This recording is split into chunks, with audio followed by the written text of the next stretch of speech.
I was introduced to Dr. Joe by a friend, and I'd done a lot of counseling, and they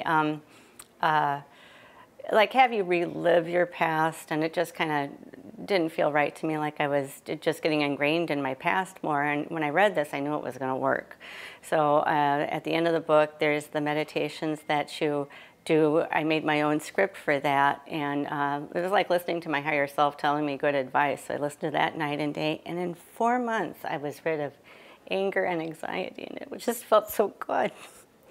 So, what book did you read? Breaking the Habit of Being Yourself, and I borrowed that from my friend, and You Are the Placebo she lent me after that.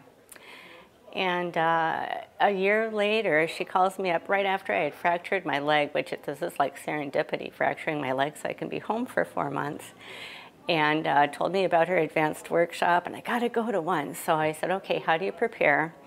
Did the On Life Progressive workshop, which is access for 93 days, and I just immersed myself in that.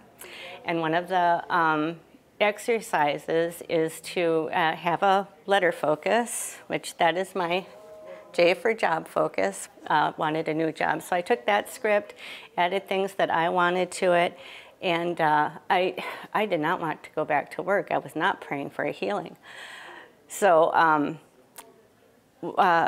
some of the script from that was, I work with fun, caring, excited, and inspired people who love what they are doing. My supervisors are so friendly and supportive. I am surrounded by encouragement and mentoring, which I realized if only my current job had that, I wouldn't want a new job, because it's got really good benefits and security and pays well.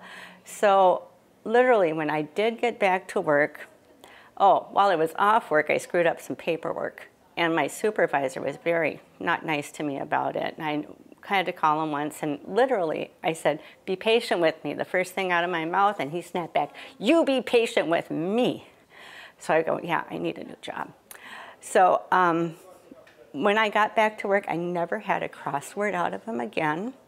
I used to work with really crabby people. I was put in a totally different operation where I worked with fun, caring, and excited, supportive people. And it's just been such a night and day change, and I credit it all to this meditation. It wouldn't have happened otherwise. So that's my story.